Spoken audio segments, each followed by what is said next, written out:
Bonjour tout le monde, bienvenue and welcome. Nous sommes au CRX Tinkering Lab ce matin. Alors, je me présente, je suis Régine Legault-Bouchard, je suis la directrice du Bureau international de l'Université d'Ottawa. Je vous souhaite la bienvenue à cette première édition de la mini-série conférence 2018, Un monde d'expérience. C'est présenté par l'attestation UO Global. Alors, à l'occasion de la Semaine de l'éducation internationale, nous avons invité des conférenciers de la communauté universitaire à partager leur histoire en lien avec l'éducation internationale. Professors, students, and support staff will share how international education makes a difference here and abroad and the activities that support intercultural and international learning efforts for all of us. So today, we've invited Mr. Adel El-Zaim, our Chief Internationalization Officer at the University of Ottawa, to open the International Education Week and take the stage at the first conference of this series. Mr. El-Zaim, you've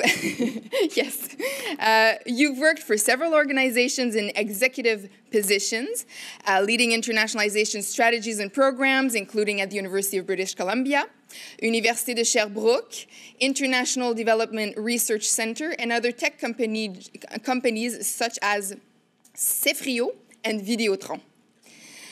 Vous êtes également fondateur d'Internationalisation Canada et la liste continue. Adèle, vous avez sûrement de bonnes histoires à nous raconter. Je vous invite maintenant à prendre la parole. Merci beaucoup, Régine. Bonjour tout le monde. Good morning. Sabah al-khair. Do you speak Arabic? Anyone here? No. Okay. So, لربما على الفيسبوك في حدا بيحكي عربي. Comme je disais, et comme disait Régine, cette semaine, nous célébrons la semaine de l'éducation internationale. C'est relativement une activité ou une célébration récente. Ça date d'à peu près 2000, donc ça fait pas longtemps. Et ce n'est pas célébré partout dans le monde comme la fête des mères ou les fêtes d'indépendance de différents pays. C'est célébré quand même dans une centaine de pays. Et quand on parle d'éducation internationale ou de la semaine de l'éducation internationale et de la célébration, on donne l'impression parfois que c'est un phénomène nouveau et que, waouh, c'est une nouveauté. Non, ce n'est pas nouveau, à mon avis, qu'on fait de l'éducation internationale ou qu'on fait de l'internationalisation de l'enseignement. Peut-être qu'on le célèbre depuis quelques années, mais ce n'est pas nouveau du tout. Et je ne parlerai pas seulement de mon histoire. Je sais que je suis vieux.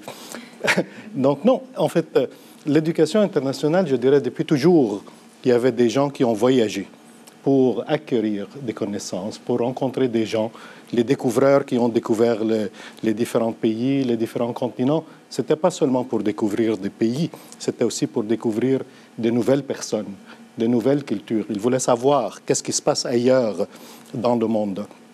Donc, l'éducation internationale n'est vraiment pas quelque chose de nouveau.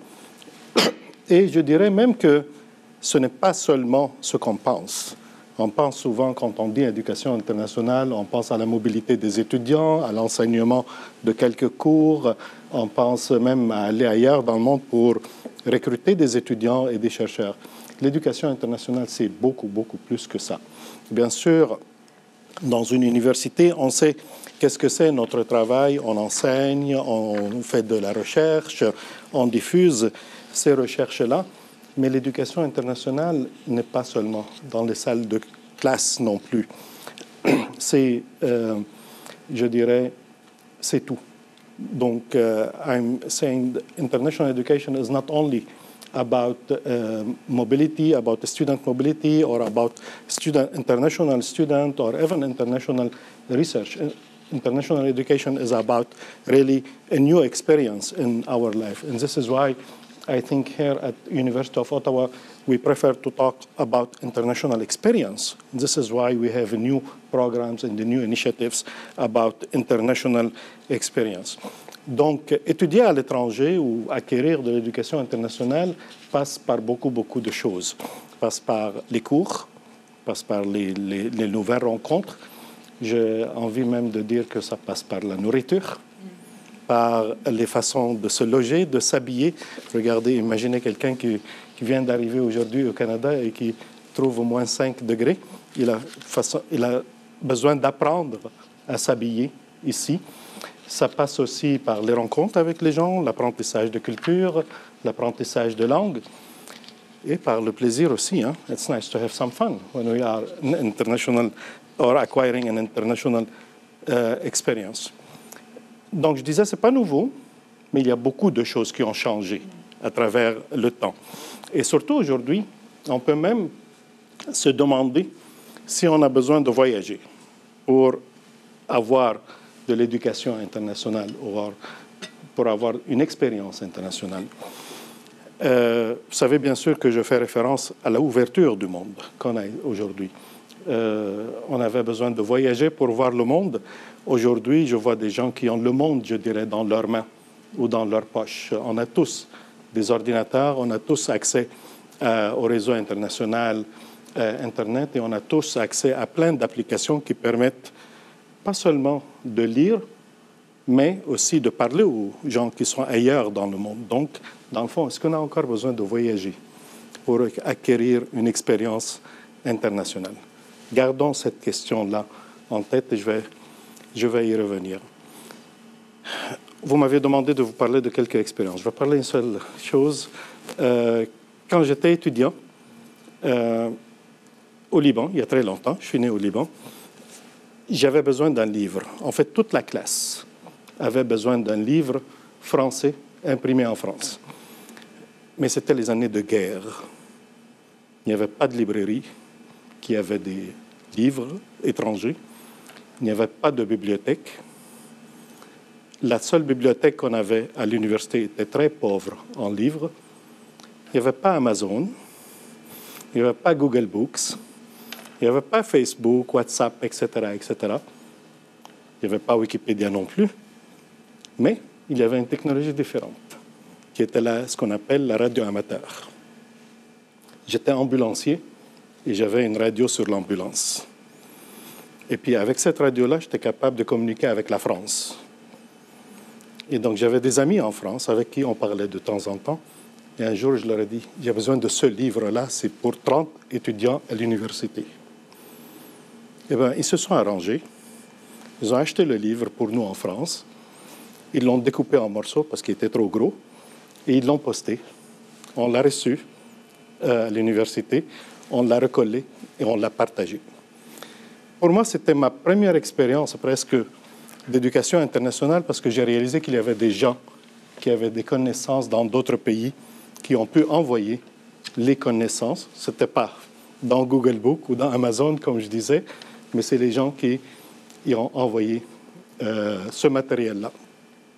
So what I'm telling you is, in fact, international education is, yes, about education, about studying, but it's also about the relation with people. It's about acquiring a new culture. It's about having new friends.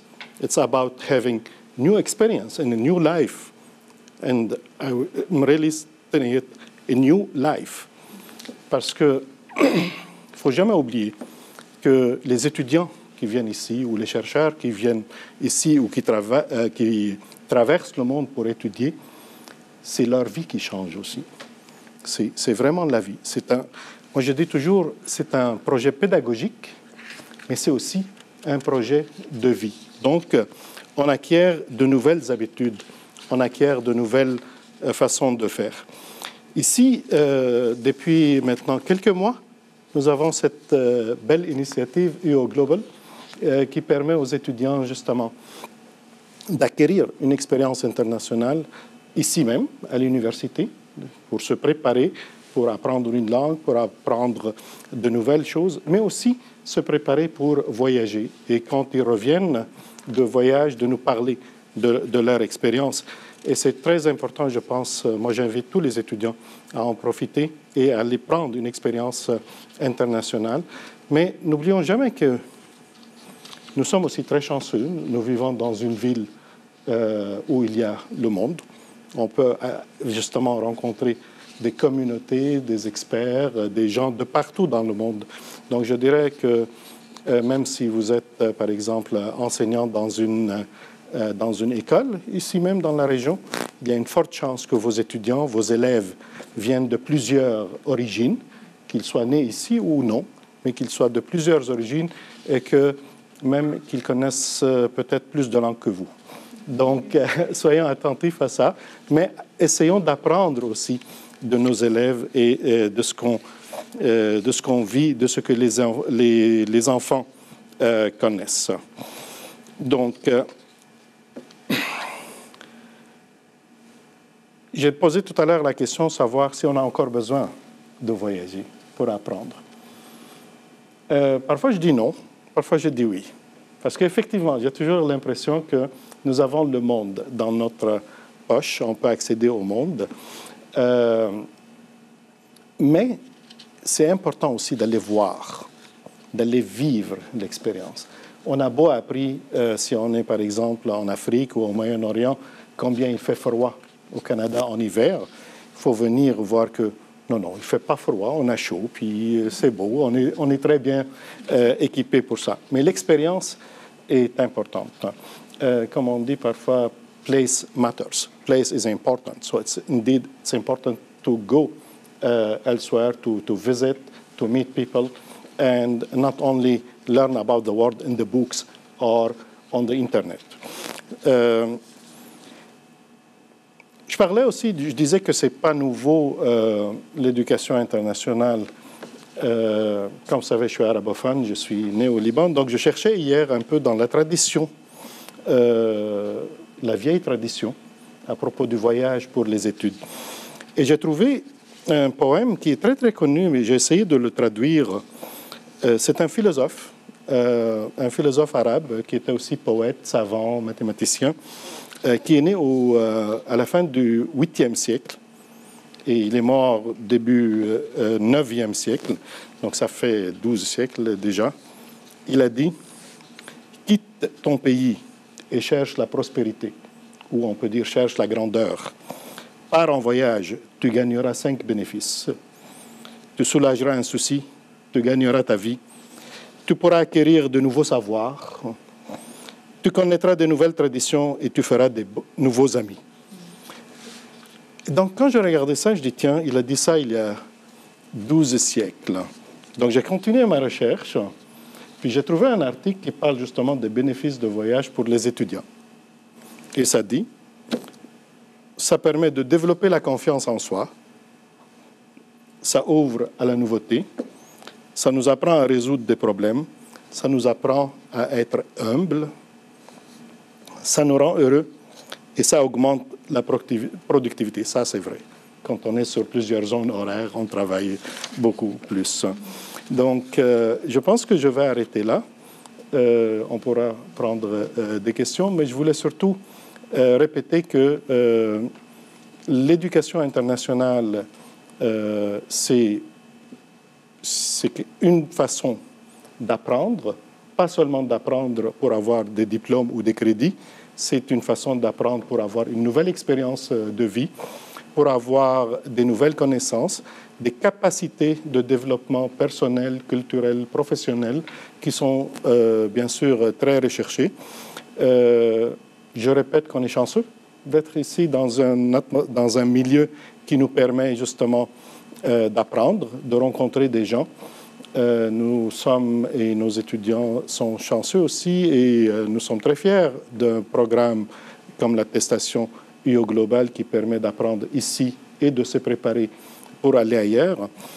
Et je ne peux pas finir sans penser à tous ceux qui quittent chez eux aujourd'hui dans des situations difficiles. Donc, on a des étudiants aussi, des chercheurs qui sont dans la même situation, mais il y a des centaines de milliers de personnes dans le monde aujourd'hui, sur tous les continents, qui quittent leur pays dans des conditions très difficiles et ils ne cherchent pas à envahir des pays. Ils cherchent à améliorer leur vie et la vie de leurs enfants. Donc, je pense qu'en préparant et en nous préparant nous-mêmes à cette expérience-là, et nos étudiants, on peut même rendre le monde meilleur. Merci.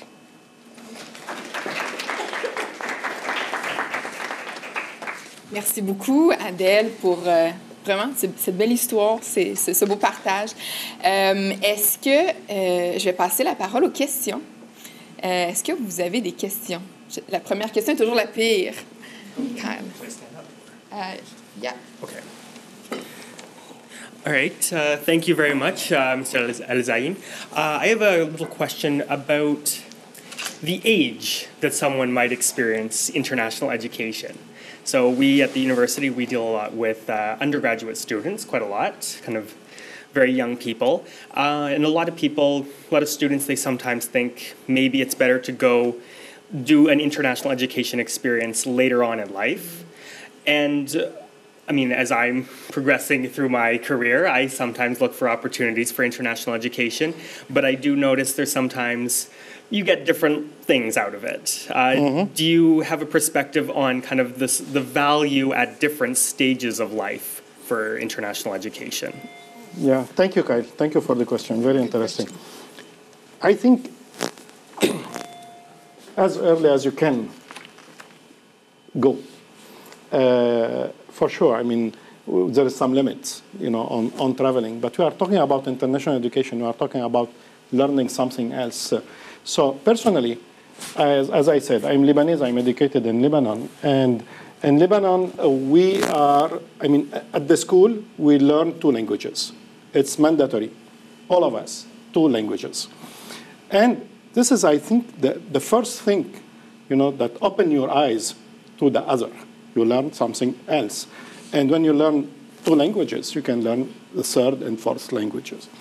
So as soon as possible, send your children, your students, to go out, to meet people, to eat different food, to learn a different language. Now, for sure, at the university is, I would say, the best moment to travel. You have credit for that, and you have scholarships. So, we give scholarships to students if they want to acquire a new experience, international experience. But in the same time, there is no limit, okay? So if you want an experience, if you want to learn, you want to travel anytime. Si je peux simplement ajouter, moi, j'ai remarqué au niveau de la mobilité, les étudiants qui font une mobilité au secondaire sont beaucoup plus portés à faire une mobilité à l'université ou au post-secondaire. Donc, effectivement, le plus jeune on leur donne la piqûre, le plus ils en veulent. J'avais 16 ans ou 17 ans et j'ai monté un groupe d'amis, 4 ou 5.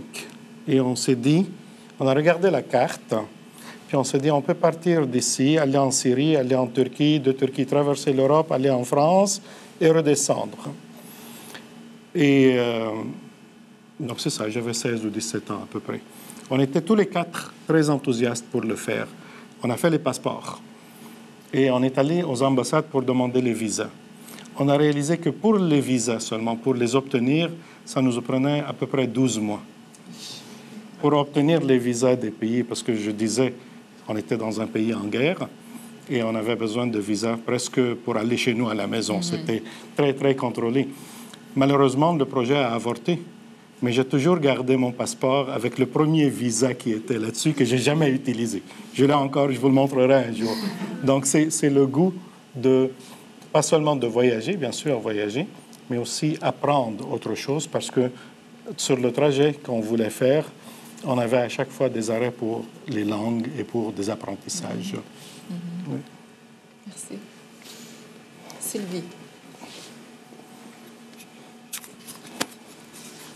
Thank you, Adele. So my question is around support for students when they're abroad, when they come back mostly, or when they're here, or international students that are here, and the support they get in their learning experience. With U Global, we're trying to incorporate experiential learning approaches to help them realize the link with the employability, their competencies, their attitudes, their behaviors. What are your thoughts on the support we should be giving our students for international and intercultural learning? Oui. Merci Sylvie. Je pense que beaucoup d'universités, et j'en ai vu ici même à Ottawa, Mais beaucoup d'universités, effectivement, pensent beaucoup à la préparation des étudiants pour aller à l'étranger. Je pense que c'est effectivement très, très important parce que, je ne sais pas si je l'ai dit tout à l'heure, mais c'est facile de voyager aujourd'hui, surtout pour certaines catégories d'étudiants. Mais ce n'est pas facile de comprendre ailleurs. Donc, il faut préparer, bien sûr, l'étudiant, surtout quand on parle d'un projet de voyage d'éducation, donc pour étudier, pour faire la recherche. Donc, il faut savoir comment on se prépare. Une petite anecdote, je travaillais dans une université francophone et nos étudiants, la majorité, allaient en France. Et la majorité pensait que c'était très facile, aller en France. On va en France, pas besoin de visa, puis on va intégrer l'université et on va réussir tout de suite. Et je me souviens de quelques cas où l'étudiant nous appelait en pleurs parce que ça ne marchait pas, parce que la façon de travailler, la façon de vivre était différente, même s'ils étaient francophones et ils connaissaient le français. Donc, des étudiants qui n'étaient pas préparés ou des étudiants qui ont pensé qu'ils peuvent aller là-bas puis passer plus de temps à la plage que dans les salles de cours, surtout quand on était au sud. Donc, il faut préparer l'étudiant. Moi, toujours, je pense toujours en 3 temps. Donc, ma tête, ça me dit toujours avant, pendant, après. Donc, c'est toujours comme ça. Donc, avant l'expérience, pendant l'expérience, comment on prépare, comment on accompagne, et après, qu'est-ce qu'on fait des apprentissages qu'on a appris. Donc, pas seulement les crédits, mais les connaissances. Et comment l'étudiant qui revient de l'étranger peut aider l'étudiant qui repart à l'étranger. Donc, faire ce cycle où on apprend les uns des autres. Donc, je pense qu'il faut toujours faire l'activité en 3 temps, l'activité de préparation, avant, pendant, qui est accompagnement, et après, pour faire le retour sur les apprentissages qu'on apprend là-bas. Et je pense que ça s'applique aussi sur toute expérience internationale qu'on veut donner. Ce n'est pas seulement le voyage. Je vais le répéter pour ne pas l'oublier, parce que l'éducation internationale n'est pas seulement le voyage, ne se fait pas seulement à l'étranger. Ça se fait ici aussi. Ça se fait dans d'autres villes sans que ce soit nécessairement à l'étranger. Ça se fait avec des collègues étrangers, ça se fait quand on apprend une langue étrangère. Donc, c'est important de se préparer pour l'apprentissage, d'avoir un appui, un support pendant l'apprentissage et aussi la capacité ou l'opportunité de revenir sur cet apprentissage-là. Oui, Janine. Thank you. So my question is regarding staff and their role in internationalization. So why, in the first place, should staff be engaged in internationalization? And in what ways can they be more engaged and supported? Thank you. Merci Janine. Attends, je me rappelle plus si c'était hier ou avant-hier, sûrement pas hier. Hier, c'était le dimanche. Donc, avant-hier, j'ai rencontré quelqu'un et qui m'a parlé d'une expérience dans leur université où tout le staff, en fait, ils ont fait un groupe de staff, je pense qu'il m'a parlé d'une 30aine de personnes travaillant à l'université qui sont allés ensemble à l'étranger. Et c'était une expérience d'apprentissage. Je dis, pourquoi? Il me dit, parce qu'on avait beaucoup d'étudiants étrangers, puis il y avait des problèmes entre le staff et les étudiants. Et donc, ce monsieur-là, ils ont organisé un voyage d'apprentissage, et ils sont allés, je ne dirais pas dans quel pays, ils sont allés ensemble dans un autre pays, puis ils avaient des rencontres avec des collègues d'autres universités, ils sont allés dans des écoles, et ils ont visité le pays. Bien sûr, je lui ai demandé comment vous avez financé ça. Il m'a dit, ils sont tous syndiqués, ils ont de l'argent pour le développement professionnel. Donc, on a pris un peu d'argent de développement professionnel. Il y en a qui ont payé leur billet de voyage, ainsi de suite.